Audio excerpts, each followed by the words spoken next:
psicológica, a avaliação psicológica, ela envolve uma série de etapas. Deixa eu aceitar aqui. Tá? A avaliação psicológica, ela envolve uma série de etapas. Primeiro, eu tenho que ter uma expertise de levantamento de demandas, né? Muitas vezes as pessoas chegam num consultório psicológico e não sabem muito bem o que querem, o que precisam, né? Ou às vezes, né, querem tratar uma depressão de repente, né? Que é um fenômeno muito secundário, né? Que está por detrás disso uma série de outras características que acaba gerando uma depressão e entrar de fato, né, no tratamento de uma depressão implica muitas vezes em tratar outras questões que alimentam, né, pensamentos, sentimentos, comportamentos que acabam fomentando, né, questões depressivas, né, ou às vezes prejuízos em alguns aspectos, né, em algumas habilidades, acaba gerando a longo prazo uma sensação de baixa autoestima, de fracasso, e acaba gerando uma depressão, né? O que está por detrás da depressão de alguém, né? Então, eu preciso levantar as demandas, até porque uma avaliação psicológica, ela é de questões específicas. Primeiro, ninguém pode ser avaliado se não sabe o que está sendo avaliado. Então, eu preciso ter uma entrevista inicial muito bem administrada, com uma escuta, né? Que por detrás tem todo um conhecimento teórico para eu entender quais são os objetivos do meu cliente, quais são as demandas, quais são os aspectos específicos que devem ser avaliados. E ele deve saber o que deve ser avaliado. Inclusive, num contexto jurídico, né, criminal, se, por exemplo, um juiz quer saber se uma pessoa está manipulando, né, ou simulando uma doença, eu brinco, afinal, às vezes, de repente, é melhor ir para um manicômio no judiciário do que responder criminalmente por uma série de repente, homicídios, né, que a pessoa cometeu, enfim. Então, a avaliação psicológica, né, ela envolve o levantamento de demandas específicas e não interessa qual é a demanda. A pessoa que está sendo avaliada, ela está ciente de qual é a demanda e quais são os aspectos que estão sendo avaliados, né? Uma vez que eu identifico a demanda, eu vou fazer o planejamento do trabalho, né? Que é a definição das estratégias mais adequadas para a coleta de dados e dos objetivos dessa avaliação. Eu vou estabelecer aí um contrato de trabalho, né? A execução desse plano elaborado, a análise, interpretação, triangulação dos dados obtidos, né? Só para dar um exemplo para vocês, né? Quando você faz coleta de dados num processo de avaliação psicológica, você coleta dados por meio de entrevista, de observação, de escuta, por meio de terceiros, por meio de documentos. A gente coleta dados por meio de testes diferentes, que têm estruturas diferentes, né? Tem, por exemplo, a gente tem testes que avaliam a pessoa diante de situações simples, familiares, onde normalmente elas sabem o que é esperado delas, né? Outros testes já avaliam essa pessoa num outro contexto, né? Diante de situações estressantes, conflituosas, onde normalmente as pessoas não sabem o que se espera delas, né? E muitas vezes, se eu coloco a pessoa em contextos diferentes, ela pode ter comportamentos muito diferentes, né? Então, um teste psicológico pode indicar algo para a direita, o outro que coloca a pessoa num outro contexto pode indicar outro para outro lado, né? Direita e esquerda, e ó, eu fazendo a confusão, mas enfim, né? E nesse sentido, o que significa quando essas informações vão cada uma para um lado? Como redigir isso num laudo? Né? Como discutir isso com o cliente? Todo cliente tem direito à devolução do seu processo avaliativo, né? Então, tudo isso é importante, né? Saber integrar todas essas informações, né? A elaboração de um documento psicológico no final, que seja numa linguagem simples, adequada para pessoas, né? Para as pessoas que vão receber, né? E saber fazer a devolução e discutir os resultados com o cliente, dando a ele a possibilidade de encaminhamentos que sejam mais adequados, né, para as questões que foram avaliadas, né? Então, são muitas etapas.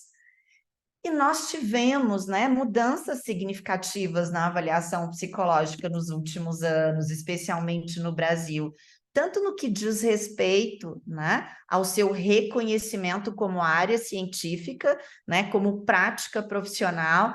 Então, foi há poucos anos atrás, né, que a avaliação psicológica foi reconhecida como uma especialidade da psicologia, né? Antes a gente tinha várias outras especialidades, mas existia uma resistência muito grande, né, de se entender a avaliação psicológica como uma especialização, né?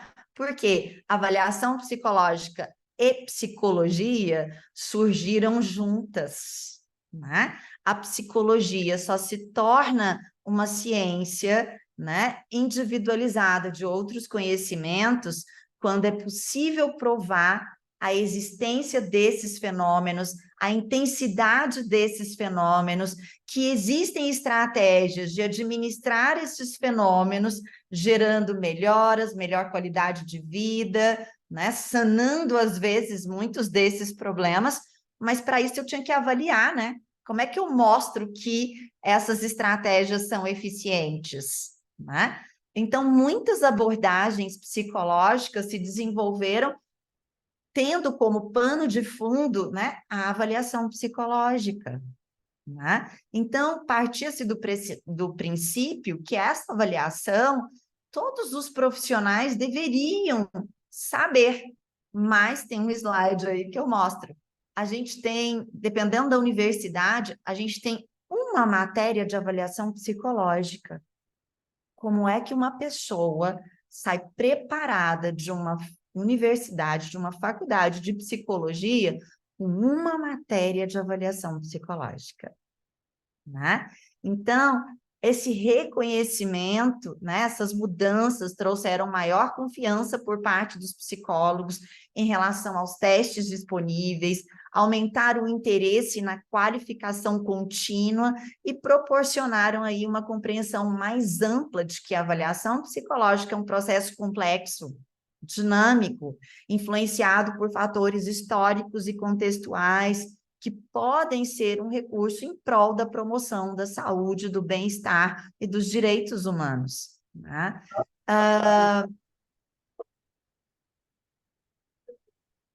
Bem, a avaliação psicológica como prática reflexiva e transformadora, né? Cada vez mais se supera a ideia de que a avaliação psicológica é uma prática mecânica, né, de aplicação de instrumentos de coleta de dados. Isso é só um detalhe da avaliação psicológica, né? Os resultados de uma avaliação, quando são conduzidos de forma ética, avançada, representa aí um trabalho que requer, além da habilidade técnica, reflexões muito profundas por parte do profissional, né? Ela não se limita a aplicar testes. Muitas vezes as pessoas entendem que a avaliação psicológica seria praticamente uma testagem. E olha, gente, existem vários processos de avaliação psicológica que as pessoas optam por não aplicar os testes, né? Então, a avaliação psicológica é um conjunto de métodos, técnicas, né, de instrumentos, né, e a pessoa pode optar por quais instrumentos ela deve utilizar, quais seriam mais adequados para o seu cliente, para aquele contexto, para investigar aquelas questões, né? Então, a expectativa em relação à avaliação é que suas práticas contribuam para que as pessoas possam reconhecer as suas próprias características e potencialidades, né? Para que as próprias pessoas, ao receberem as suas devoluções, elas passam, né, a entender o seu próprio funcionamento e crescer a partir daí, né, tornando-se mais autônomas em suas decisões, buscando estratégias que as tornem mais informadas, realizadas, felizes, né? Existem processos de avaliação psicológica que a gente chama de avaliação psicológica terapêutica, né? Avaliação terapêutica, que funciona aí, né? Essa avaliação com a devolução e essa discussão e toda a estratégia envolvida nesse processo de avaliação, onde as pessoas, só de fazer este processo, né? Elas optam por tentar seguir sozinhas, uma vez que elas já entendem melhor o que acontece com elas, que tipo de pensamentos, sentimentos e comportamentos tem interferido, né, no seu bem-estar. Então, elas procuram elas mesmas, né, a administrarem essas questões em suas vidas. Sabemos que tem questões que são muito mais complexas, né, e que um processo terapêutico, né, é importante, até encaminhamento para outros profissionais são bem importantes, né. Em termos sociais, espera-se que as práticas de avaliação elas contribuam efetivamente para a transformação e o engajamento social, promovendo aí o reconhecimento da diversidade humana, identificando, né, suas fontes de apoio, fazendo uso de recursos sociais e serviços disponíveis, né, muitas vezes em situação de questões assim, de acidentes, né, que acontecem, as pessoas não têm noção da interferência daquele acidente na vida dela, né, da responsabilidade de alguém que provocou esse acidente, né? Então, assim, é só um pequeno exemplo, né? Ela sabendo do que aquilo provocou nela, né? Ela tem aí, ela pode lutar pela garantia dos seus direitos, né? Ela tem mais acesso à educação, afinal, as pessoas têm tempos e aprendem de forma diferente, né? E a escola e a educação tem que estar aí a serviço das pessoas, independente, né, das habilidades que essa pessoa tem, se é diferente ou não da maioria, né? Então, é por isso que a pessoa, a partir de uma avaliação, muitas vezes, né, ela tem mais acesso à educação, porque ela entende como ela funciona, mais acesso à justiça, à saúde, reconhecendo aí que o bem-estar faz sentido somente a partir de uma perspectiva aí relacional e ética. Nos últimos 20 anos, né, o Conselho Federal de Psicologia, especialmente com a criação de uma comissão consultiva de avaliação psicológica em 2003, criaram aí também no mesmo ano, né, o SATEPS, o Sistema de Avaliação de Testes Psicológicos, que ajuda os profissionais na escolha e na avaliação da qualidade dos testes psicológicos. Então, esse sistema, ele é comparado à Anvisa, né, em termos aí de proteção à população atendida para as pessoas que utilizam testes, né, e é reconhecido o nosso sistema brasileiro de avaliação de testes psicológicos, ele é reconhecido internacionalmente por sua qualidade e eficácia aí na regulamentação desses instrumentos. E junto, né, o Conselho Federal, desenvolvendo aí, criando essa comissão consultiva de avaliação psicológica, o sistema de avaliação de testes psicológicos, junto com outras instituições científicas, né, de psicologia, como a Associação Brasileira de Rorschach e outros métodos projetivos, o Instituto Brasileiro de Avaliação Psicológica, trabalhando aí juntos, né, não só entre eles, mas também junto com as universidades, né, com as pós-graduações, com as editoras, né, com as empresas, todo esse esse arcabouço aí envolvido aí no desenvolvimento da área de avaliação, né? Eventos científicos regulares, a gente tem eventos específicos de avaliação psicológica. Quando a gente tem eventos gerais de psicologia, sempre tem a linha de avaliação psicológica, né? A gente tem revista no Brasil específica só para publicação, né? De informações a respeito de avaliação psicológica, né? Contribuindo aí para um aumento significativo da produção acadêmica sobre essa área, né?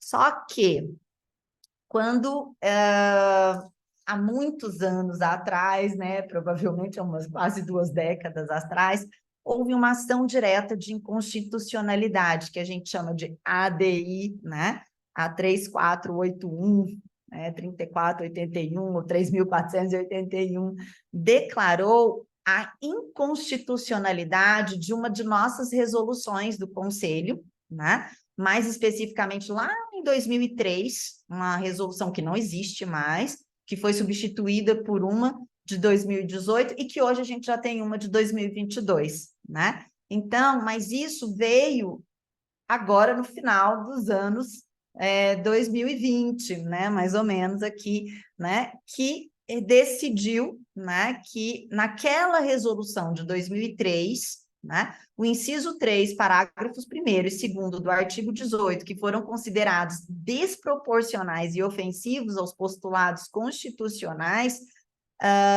da liberdade de manifestação do pensamento e de acesso irrestrito à informação. Ou seja, a nossa resolução lá de 2003 seria aí uma ofensa aos artigos 5º, né, e aos artigos 215 e 16 da Constituição brasileira, né, que estabelecia que as pessoas têm que ter amplo acesso às ciências, né? E aí, nesse sentido, o que acontece, né? O Supremo Tribunal libera a comercialização dos testes psicológicos para a população em geral, mesmo após serem apresentadas informações robustas que sustentam o uso privativo dos testes psicológicos e as possíveis consequências para os processos compulsórios de avaliação, né? Houve até uma discussão da adequação, né, a necessidade e razoabilidade, né, como forma aí de ponderação de princípios quando duas leis, duas regras, duas normas se colidem, né? Neste caso, as normas que se colidem são, por um lado, o direito à informação, que todas as pessoas têm, né? As informações provenientes de testes psicológicos são informações científicas e as pessoas querem ler sobre os testes, querem entender os testes, né? E, por outro lado, uma restrição de acesso aos testes psicológicos como uma forma de proteção do instrumento e de indivíduos e da sociedade, uma vez que muitos desses instrumentos são utilizados em avaliações psicológicas compulsórias, né? Para porte de arma, piloto de avião, né? Então, situações onde é importante que a pessoa não tenha acesso a esses testes psicológicos. Mas, enfim, as áreas se reinventam, né?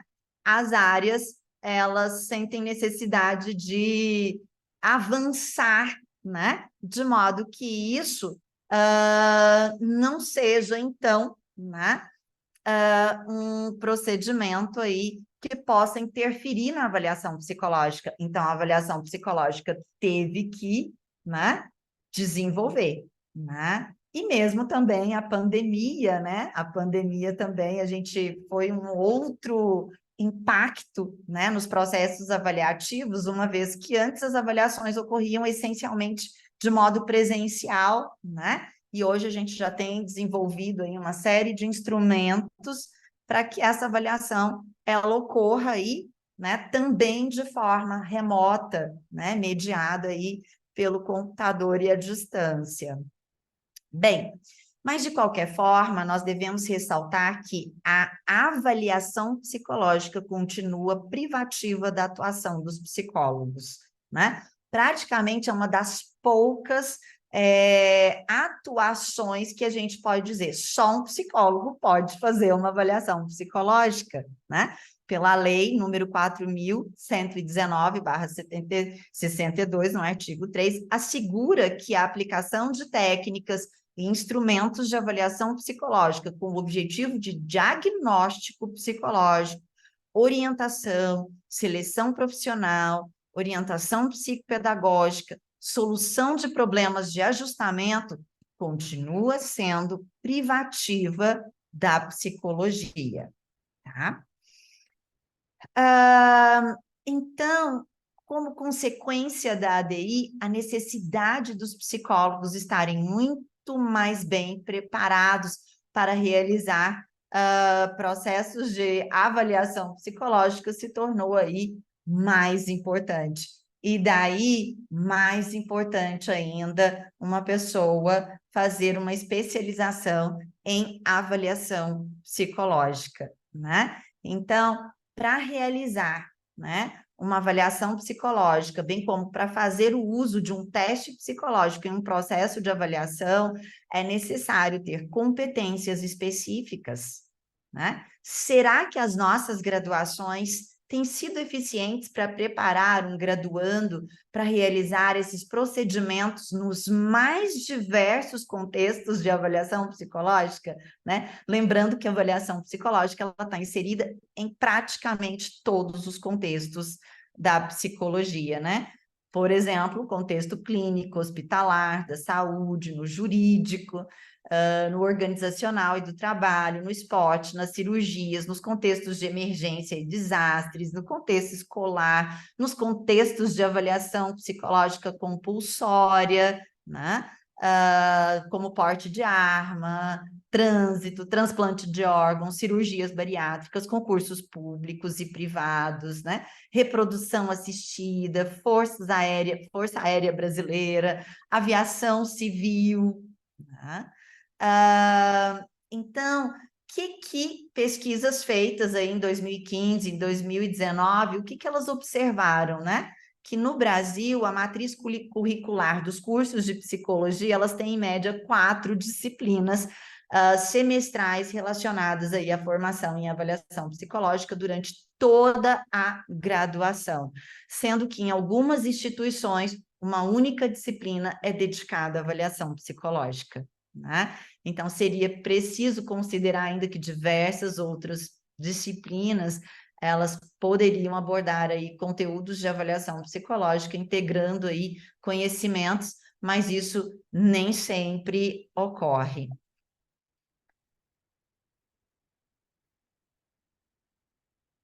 Bem, quais competências, né, o psicólogo ele deve desenvolver para trabalhar com avaliação psicológica? Conhecimento teórico, claro. Primeiro, ele tem que ter um curso de psicologia, né, que estuda aí uma série de áreas da psicologia, desde o desenvolvimento, desde questões de personalidade, desde psicologia social. Então, ele precisa ter todas essas noções teóricas, né, mas também ter noção de como se mensura as coisas em psicologia, né? Noção de psicometria, de mensuração, noções de diferentes métodos, né, de entrevista, de observação, de escuta, de instrumentos, de testes psicológicos, tem que ter uma escrita acadêmica científica, né? Especificidades da avaliação psicológica nos contextos profissionais e nos diferentes settings, né, que foi o que eu acabei de mostrar, né, e fundamentos legais e éticos relacionados à avaliação psicológica, né? Então, muitas vezes, em áreas diferentes, tem resoluções diferentes, normas diferentes, né? A gente tem que ter conhecimento aí de uma série de questões éticas, né? Inclusive, não podemos usar avaliação psicológica para induzir convicções políticas, morais, ideológicas, religiosas, raciais, de orientação sexual. É importante que a gente tenha compreensão aí né? Competências técnicas, né, sobre como identificar a necessidade de avaliação, né? Qual é a demanda específica de avaliação. Muitas vezes as pessoas vão para processos avaliativos, elas não sabem o que está sendo avaliado, e o psicólogo aplica lá uma série de instrumentos, e no final também ele nem sabe o que ele vai escrever na conclusão, né? Por quê? Porque não tem uma demanda específica que deve ser estabelecida inicialmente, antes de iniciar esse contrato aí de avaliação psicológica, saber formular hipóteses, planejar, né? Toda a estratégia, geralmente são avaliações que giram em torno aí, né, de repente, 4, dependendo do contexto, 10 sessões, dependendo do contexto, né, que entra aí, famílias, né, às vezes entra muito mais sessões, né, saber selecionar os instrumentos, saber aplicar esses instrumentos, saber integrar dados obtidos de fontes diferentes, né, conceitualizar um caso, né? Cada caso é um caso, então saber identificar as especificidades deste caso, enfim, elaborar recomendações a partir de resultados de avaliação psicológica. A gente precisa ter competências transversais, como ser crítico, reflexivo, sabendo pensar de forma sistêmica, em um caso individual, ou em um caso de família, ou em um caso de um grupo, de uma empresa, e também saber trabalhar junto a equipes multidisciplinares, né? Claro, né, uma série de habilidades aí pessoais, né, como, por exemplo, habilidades, né, interpessoais, relacionais, de comunicação oral e de escrita, né? Bem, você está preparado para essa área, especialmente após a ADI 3481? Né? Bem, então este é um curso que abre o seu campo de visão para as mais diversas possibilidades de atuação na psicologia e o torna aí mais apto para desenvolver suas funções profissionais com ética, técnica, método, instrumentos atualizados e baseados em evidência científica, para avaliar as mais diversas questões psicológicas e apresentar aí o seu ponto de vista por meio de documentos cientificamente fundamentados, né? Hoje, né, eu lembrei, inclusive, de um censo realizado com os psicólogos pelo Conselho Federal de Psicologia, que foi publicado no site do Conselho em 2022, em dezembro de 2022, tá? Que mostra que as percepções mais positivas nos fatores aí de trabalho decente foram obtidas pelos psicólogos da área de avaliação psicológica. Que fatores de trabalho decente são esses, né? São aqueles que entenderam que eles são os psicólogos que entendem que eles têm a remuneração mais adequada, que tem carga de trabalho adequado, que tem oportunidades de trabalho e que na profissão prima aí os princípios fundamentais de justiça, de dignidade, de liberdade, de aceitação, tratamento justo, clareza das normas do processo de avaliação, confiança, saúde mental. Bem,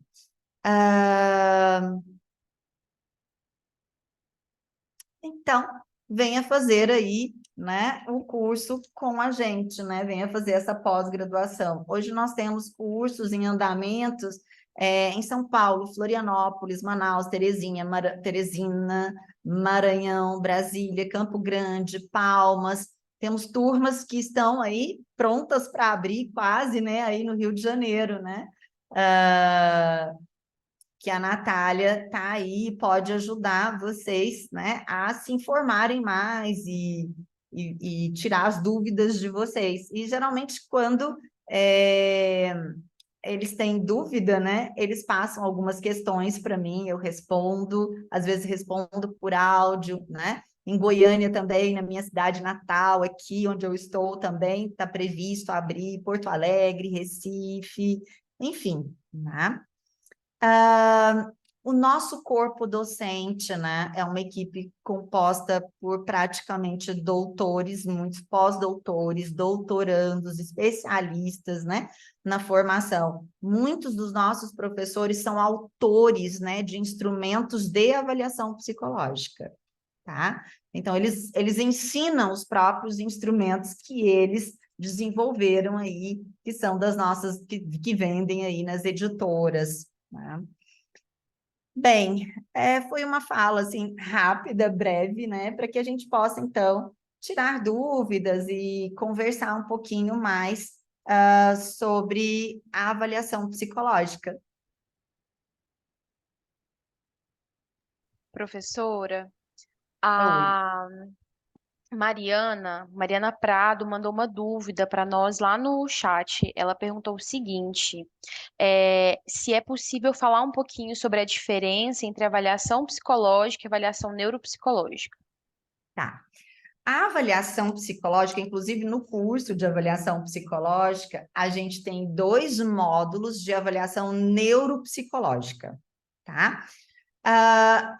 O curso de neuropsicologia, né, na verdade, ele inclui, porque o curso não é de avaliação, né? Acho que é de neuropsicologia que tem avaliação neuropsicológica, tá?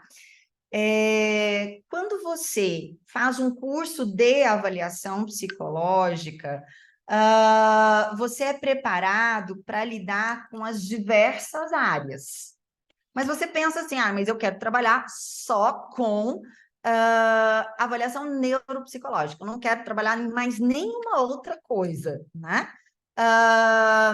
Eu faço, então, o curso de avaliação neuropsicológica, eu ainda vou dizer para você, né? Lá você vai ter bastante teoria de neuropsicologia, algumas coisas nesse sentido. Mas para você, quando você vai fazer uma avaliação neuropsicológica, né? Você precisa de uma série de habilidades também que se desenvolvem em processos de avaliação psicológica, né? De resolução, de psicometria, né? A avaliação neuropsicológica, ela abarca mais os aspectos cognitivos, tá? Então, mais esses aspectos que interferem aí no desenvolvimento, os aspectos cognitivos, eles são o foco central, né? E aí eu falo, bem, se você, né, faz um curso de avaliação psicológica e você ainda não tem noção ainda entre escolher avaliação e neuro, às vezes eu não tenho noção, será que é isso que eu quero? Só neuro mesmo? Né? De repente, eu posso fazer um curso de avaliação psicológica que abre as possibilidades de avaliação, porque será que quando eu estou estudando avaliação psicológica no contexto jurídico, lá em perícias forenses, onde eu vejo questões de repente, alienação parental, quando eu vejo questões de características de personalidade manipulativas, né? Isso me torna competente, né? Porque a avaliação neuropsicológica ela está dentro da clínica. Então, isso me torna mais competente para enxergar o fenômeno psicológico, né? Mesmo eu estudando avaliação em diferentes áreas. Professor, eu gosto só da clínica, né? Tudo bem, será que se você, né, estudar um pouco de avaliação neuropsicológica, né, que é uma área bem específica, eu não vou me tornar um avaliador clínico melhor? Né? Então, sempre, embora a gente abarque uma série de áreas, né? Desde saúde mental, né? Que seriam essas avaliações aí, né? No contexto de psicopatologia, avaliações pré-cirúrgicas, avaliações psicológicas mais clínicas, né? De repente, perícia psicológica, normalmente eu vou só avançando e evoluindo na minha competência em avaliação psicológica. Claro, tem pessoas que já têm uma área de atuação, têm preferência por aquilo, né? E querem trabalhar somente naquilo, né? você pode aí desenvolver aí sua habilidade somente em avaliação neuropsicológica, com foco mais nos aspectos cognitivos. Obrigada, professora. A gente tem mais uma dúvida aqui da Valéria, que perguntou o seguinte: a avaliação psicológica é de alguma forma impactada por alguma abordagem?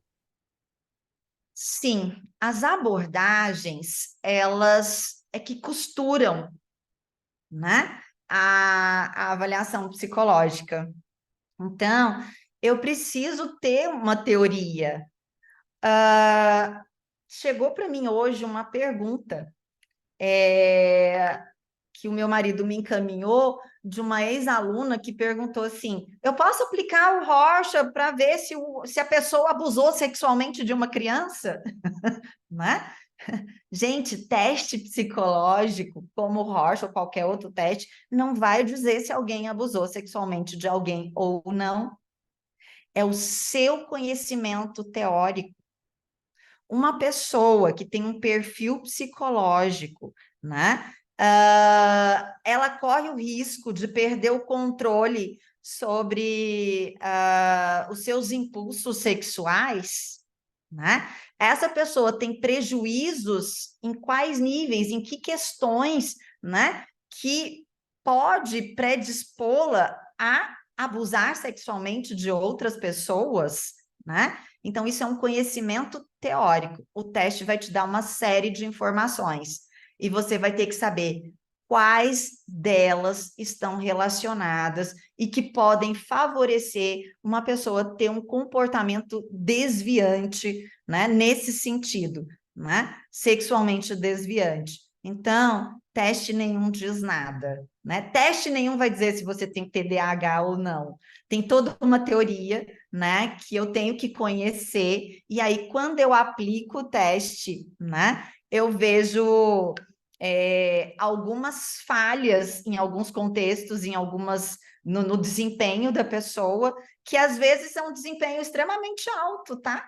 Eu já tive pessoas com TDAH que tinham habilidades extremamente altas, no teste seguinte era médio. É como se eu tivesse uma pessoa com habilidade média e de repente inferior numa questão cognitiva, mostrando, muito parecido o que estava avaliando, mostrando a falta e a dificuldade de concentração na tarefa, né? Uma tarefa muito parecida, a pessoa tem um desempenho extremamente alto e um médio, que seria um médio e um extremamente baixo, né? Ou seja, essa pessoa, ela tem desempenhos excelentes, mas ela tem um déficit aí de atenção gigantesco, né? Mesmo em pessoas inteligentes, né? Então, se eu não tenho um conhecimento teórico profundo, de repente, de um fenômeno psicológico, o que que acontece, né? Eu vou olhar para o teste e vou falar assim, essa pessoa é inteligentíssima, ela não tem TDAH, né? Então, é importante que a gente tenha conhecimento teórico, né? E os módulos de avaliação psicológica, de uma forma em geral, eles trazem um pouco da teoria, trazem um pouco do instrumento, né, que são utilizados nesta área e mostra todo o processo desde o início, inclusive se tem resoluções específicas da área, a gente sabe que para porte de arma, por exemplo, tem resoluções super específicas, inclusive da Polícia Federal, que a pessoa tem que ter noção delas, né, antes de fazer uma avaliação, para vocês verem como a avaliação ela é muito mais ampla do que a aplicação de testes. Eu acho que eu rodei tanto que eu respondi a questão. Se ela quiser abrir o microfone para perguntar, Valéria, pode abrir, tá? Mas ela perguntou sobre abordagem, né? Se é impactado por alguma abordagem em avaliação psicológica.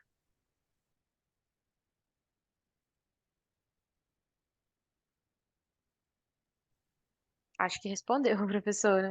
Ok. Ela mandou aqui, sim, respondeu. A gente tem mais uma pergunta, Ana, da Alexandra. Ela perguntou se na área forense, se você já teve o seu laudo barrado pelas partes em razão de ter usado algum teste projetivo de forma isolada. Mas é isso, né? O processo de avaliação psicológica, ele não é a aplicação de um teste. Então, não tem como você fazer uma perícia psicológica, que é a avaliação psicológica no contexto jurídico, né? Usando um teste. Não tem como, tá? Você tem que ler o processo, você tem que integrar as informações, você tem que, de alguma forma, incluir entrevistas, observações. Então, é um contexto muito complexo para alguém falar assim, ela aplicou um teste isolado.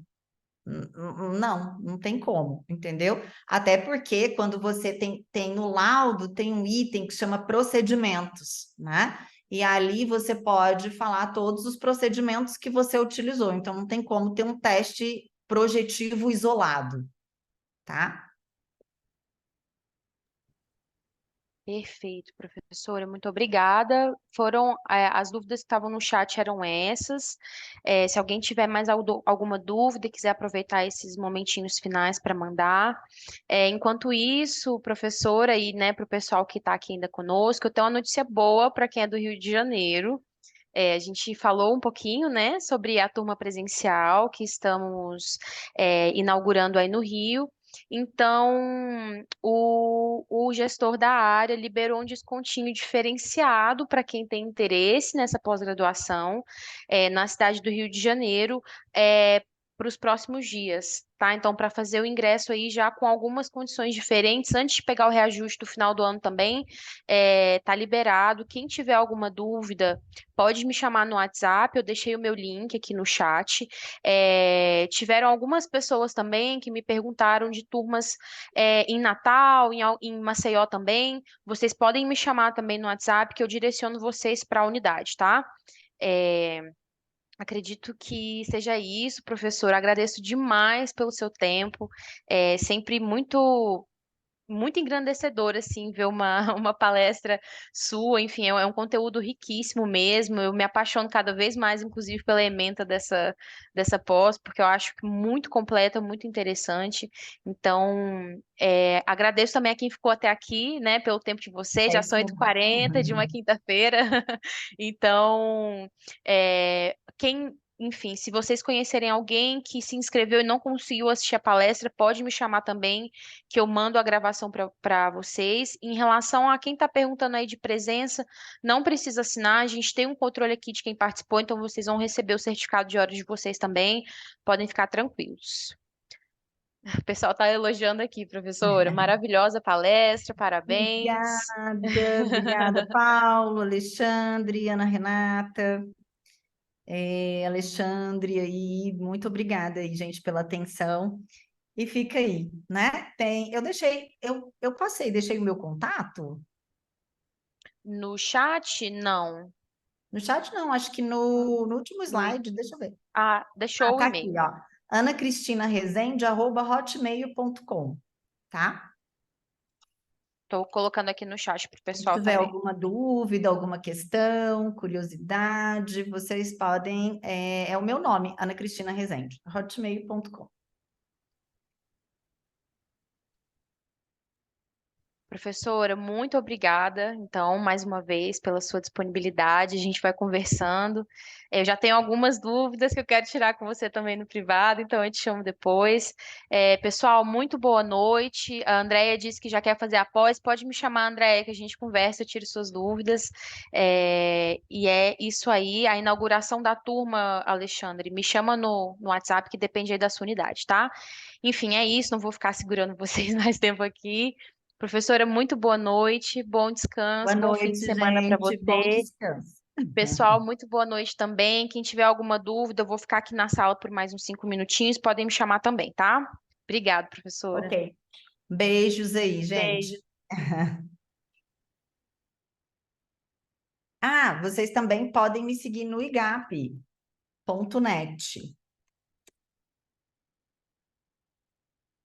no, no Insta.